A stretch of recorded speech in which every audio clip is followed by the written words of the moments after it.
Hello बच्चों। आज मैं आपको कक्षा छठी जिसका विषय है गणित, इसकी वर्कशीट नंबर 14 समझाऊंगी, जिसकी डेट है मेरे पास 19 अगस्त 2020।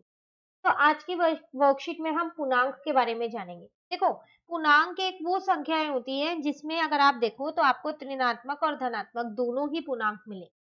तो इसमें माइनस वाले भी और प्लस वाले भी दोनों संख्याएं होती हैं, साथ साथ जीरो भी इसके अंदर होता है।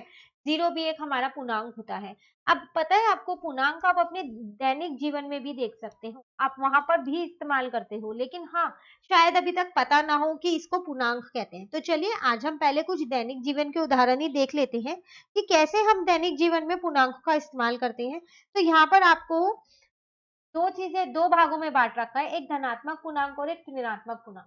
तो धनात्मक पूर्णांक क्या है, जैसे कि तापमान, अगर आपको तापमान बताना है 0 डिग्री से 29 डिग्री ऊपर ऊपर, तो जीरो से बड़ा है ना वो, तो इसका मतलब ये धनात्मक पूर्णांक है। तो प्लस का 29 डिग्री सेल्सियस, देखो ये रहा पूर्णांक आपका। लेकिन अगर यही तापमान आपको नीचे का बताना हो, 0 डिग्री से नीचे का, जैसे कि यहाँ बता रखा है, तो 0 डिग्री से नीचे जाओगे ना, तो इसका मतलब वो जीरो से छोटी संख्याएं हैं, तो क्या आ जाएंगी, माइनस में आ जाएंगी। तो माइनस का 2 डिग्री सेल्सियस। ठीक है। उसके बाद है यहाँ पर समुद्री तल से ऊपर माउंट एवरेस्ट की ऊंचाई। देखो, समुद्री तल से ऊपर, ऊपर मतलब ऊपर की ओर जा रहे हो, तो जब भी बोले ना ऐसे कुछ ऊपर, तो प्लस वाला साइन दिखाना है, जब भी बोले नीचे तो आपको माइनस वाले साइन से दिखाना है वो पूर्णांक। ठीक है। तो उसकी आपको ऊंचाई यहाँ पर दे दी और आगे यहाँ प्लस लगा दिया है। अब यहाँ कह रहे हैं समुद्री तल से नीचे मरीना ट्रंच की गहराई। तो अब यहाँ नीचे की बात कर रहा है, तो नीचे का मतलब क्या है, माइनस का साइन लगाना है, तो ये आ गया आपका माइनस में उसकी गहराई। ठीक है।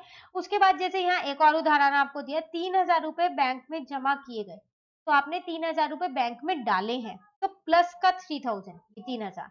लेकिन जब आप बैंक से पैसे निकालोगे, ठीक है, तो किससे दिखाओगे, माइनस से दिखाओगे। जैसे कि यहाँ दिखाया 4,000 आपने बैंक से निकाले हैं, ठीक है, तो माइनस का 4,000।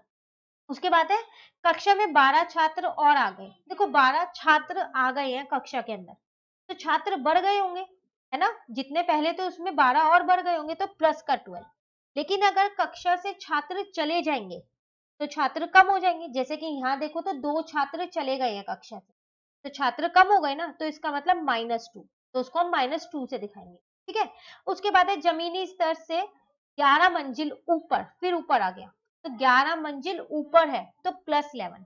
लेकिन हाँ, अगर मैं बोलूं 11 मंजिल नीचे है तो -11। और जैसे यहाँ पर है जमीनी स्तर से एक मंजिल नीचे की पार्किंग, एक मंजिल नीचे, तो नीचे का मतलब क्या है, माइनस, तो -1 आ जाएगा। ठीक है। उसके बाद है जब आप 10,000 कमाते हैं, कमाते मतलब ये पैसा हमारे पास आया होगा, कमाने का मतलब ये हमने कुछ काम किया उसके बदले हमें पैसा मिला।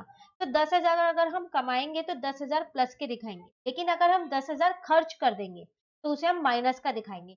तो जैसे यहाँ 400 खर्च किए तो 400 माइनस का दिखा दिया। ठीक है। चलिए अब देखते हैं हम इन पूर्णांक को संख्या रेखा पर कैसे दिखा सकते हैं। बिल्कुल दिखा सकते हैं। तो देखो, जीरो से हमने यहाँ शुरू किया।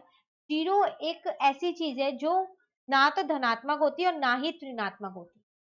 ठीक है। इसके आगे कभी भी प्लस या माइनस का साइन नहीं लगता। तो अगर आप जीरो से इधर जाओगे राइट साइड पे, तो सारे धनात्मक पूर्णांक मिलेंगे आपको।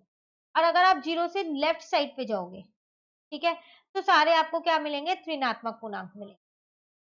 ठीक है। अब इसके बारे में कुछ चीजें यहाँ लिखी है। संख्या रेखा पर जीरो के दाईं ओर जाने पर दर्शाए गए अंकों का मान बिंदु जीरो से दूरी बढ़ जाने पर बढ़ जाता है। तो अगर आप दाईं ओर जा रहे हो तो इसका मान एक एक करके बढ़ता रहेगा, लेकिन अगर आप बाईं ओर जा रहे हो तो उसका मान एक एक करके घटता रहेगा। ठीक है। चलिए अब यहाँ पर उसके बारे में, पूर्णांक के बारे में और चीजें बता रखी है। ठीक है। तो कह रहा है जीरो सभी ऋणात्मक पूर्णांक से बड़ा होता है, लेकिन सभी धनात्मक पूर्णांक से कम होता है। तो कह रहा है जो जीरो है ना, वो सारे ऋणात्मक पूर्णांकों से बड़ा होता है। तो अगर मैं बोलूं जीरो और -4 में कौन सा बड़ा है, तो इसका मतलब जीरो बड़ा है, क्योंकि सारे ऋणात्मक पूर्णांक से तो जीरो बड़ा ही होता है। हाँ, लेकिन अगर मैं ये बोलूं कि जीरो और 4 में कौन सा बड़ा है, तो जीरो सारे धनात्मक पूर्णांक से छोटा होता है, तो इसका मतलब इसमें 4 बड़ा है। ठीक है। उसके बाद है वन सबसे छोटा धनात्मक पूर्णांक है। सबसे छोटा धनात्मक पूर्णांक आपसे पूछा जाए तो वन है। और वन सबसे बड़ा ऋणात्मक पूर्णांक है, -1। यहाँ वन है, -1 है। -1 सबसे बड़ा ऋणात्मक पूर्णांक है। तो यहाँ पर एक चीज और समझिए आप, जब भी दो माइनस की संख्या हो ना, तो आप हमेशा याद रखना जो संख्या छोटी है ना, वही संख्या सबसे बड़ी है। उदाहरण के तौर पे मैं आपसे कहूँ कि -100 और -1, बताओ इनमें से कौन सा बड़ा है? देखा जाए तो 100 बड़ा है, लेकिन आप ध्यान से देखो आगे माइनस का साइन है, तो यहाँ -1 बड़ा है। माइनस में उल्टा होता है, छोटा जो है वो बड़ा होता है, बड़ा जो है वो छोटा होता है, ठीक है। उसके बाद है सभी धनात्मक संख्या सभी ऋणात्मक संख्याओं से बड़ी होती है। जितनी भी धनात्मक संख्या है ना वो सब ऋणात्मक संख्याओं से बड़ी होती है। जैसे -4 और 4 इनमें से कौन सा बड़ा है? तो 4 बड़ा है, ठीक है। उसके बाद है संख्या रेखा पर ओ के दाईं ओर की संख्या 0 से बड़ी होती है। तो अगर आप संख्या रेखा पर देखो तो दाईं ओर अभी हमने देखा ना, तो ये सारी संख्याएं 0 से बड़ी होती है और ये सारी संख्याएं 0 से क्या होती है? छोटी होती है बाईं ओर, ठीक है। चलिए कंप्लीट। अब जो क्वेश्चंस करने हैं वो कर लेते हैं। कह रहा है निम्नलिखित स्थितियों को पूर्णांक के रूप में लिखिए। समुद्र तल से 500 मीटर नीचे, नीचे की बात कर रहा है, तो 500 मीटर तो 500 मीटर आंसर। नीचे की बात कर रहा था तो माइनस लगा दिया। एक बैंक में 900 रुपए जमा, तो आपने पैसे डाले हैं तो प्लस के 900 रुपए, ठीक है। 2000 का नुकसान, नुकसान हो गया तो माइनस का 2000। अगर फायदा होता है तो प्लस का लिखते हैं, ठीक है। पतंग जमीन से 500 मीटर ऊपर उड़ रही है, ऊपर 500 मीटर ऊपर, तो प्लस का 500 मीटर, ठीक है। चलिए नेक्स्ट क्वेश्चन देखते हैं।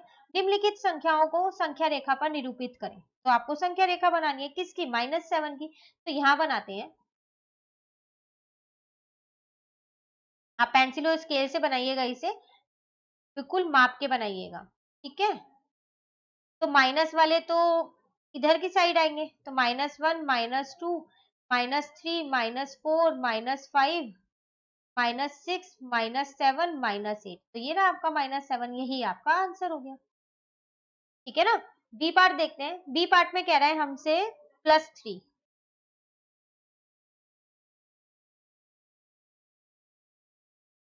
तो 0 -1 -2, यहाँ पर 1 2 3, ये आपका आंसर। आप चाहो तो आगे 4 और 5 भी दिखा सकते हो, ठीक है। चलिए सी पार्ट पे आ जाते हैं। सी पार्ट है 0, 0 तो बिल्कुल बीच में होगा ना, यहाँ बना देते हैं। यहाँ 1 2 3 बना देते हैं, यहाँ पर -1 -2 और -3 बना देते हैं, तो लो 0, ये आपका आंसर आ गया, ठीक है। उसके बाद डी पार्ट देखा जाए तो लास्ट पार्ट है आपके पास -6, तो 0 1 2 यहाँ दिखा दिए, यहाँ -1 -2 -3 -4 -5 -6, ये लो ये आपका आंसर आ गया, ठीक है। तो ये थी आपके पास आसान सी वर्कशीट। अब एक छोटा सा होमवर्क क्वेश्चन मैं आप लोगों को देती हूँ, ठीक है। बहुत छोटा सा और बहुत आसान सा दूंगी। आप मुझे बताना कि जो -4 है ये 0 के दाईं ओर आएगा या फिर बाईं ओर आएगा, ठीक है। दाईं ओर आएगा या फिर बाईं ओर, ये बताना है आपको। तो जल्दी से कमेंट कीजिए। ये तो आप अपनी संख्या रेखा पर देख के भी बता सकते हैं कि 0 दाईं ओर लिखा हुआ है या बाईं ओर लिखा हुआ है। इससे आपको ये पता चल जाएगा कि ऋणात्मक पूर्णांक जो होते हैं वो 0 के किस ओर आते हैं, ठीक है। तो जल्दी से कमेंट कीजिए कि क्या आंसर आया, और अगर आपको वीडियो अच्छी लगी तो लाइक जरूर कीजिएगा और चैनल को सब्सक्राइब कीजिए। Thank you.